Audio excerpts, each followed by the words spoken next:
আসসালামু আলাইকুম প্রিয় শিক্ষার্থীরা, আজকের ক্লাসে আমি তৃতীয় শ্রেণীর ইসলাম ও নৈতিক শিক্ষা এ বইয়ের ৪৪ নম্বর পৃষ্ঠা আলোচনা করব। শিক্ষার্থীরা, তোমাদের ৪৪ নম্বর পৃষ্ঠারে ক এবং খ এ মোট ২টি কাজ দেওয়া আছে। আমরা প্রথমেই ক নম্বরের কাজটি সম্পন্ন করব।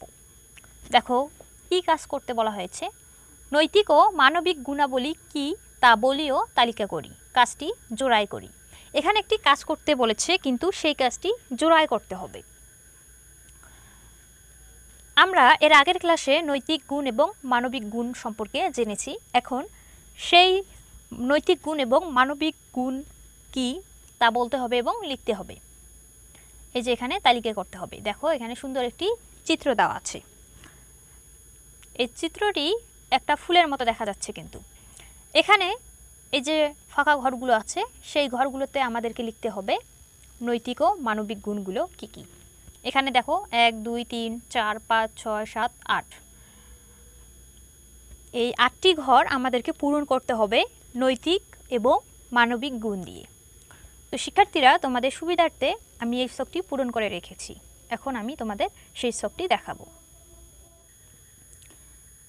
তালিকার প্রথমে রেখেছি ত্যাগের মনোভাব, এরপর দেশপ্রেম, এরপর পরোপকার, শ্রদ্ধা, সহমর্মিতা, সততা, সত্যবাদিতা, উদারতা। এই যে এখানে ৮টি বিষয় আছে, এই ৮টি কিন্তু নৈতিক এবং মানবিক গুণাবলীর আওতায় রয়েছে। খ নম্বরে দেওয়া আছে বাড়িতে নৈতিক ও মানবিক গুণাবলী অনুসরণ করে কি কি কাজ করি তা লিখি। কাজটি একা করি।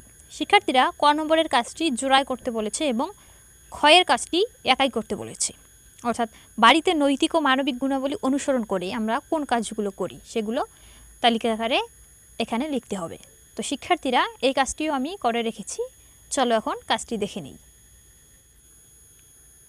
সবসময় সত্য কথা বলবো, মানুষের সেবা করব, জীবে দয়া করব, পাপ কাজ করব না, সবাইকে সালাম দিব, মেহমানদের সাথে ভালো ব্যবহার করব, আব্বা আম্মার কথা শুনব।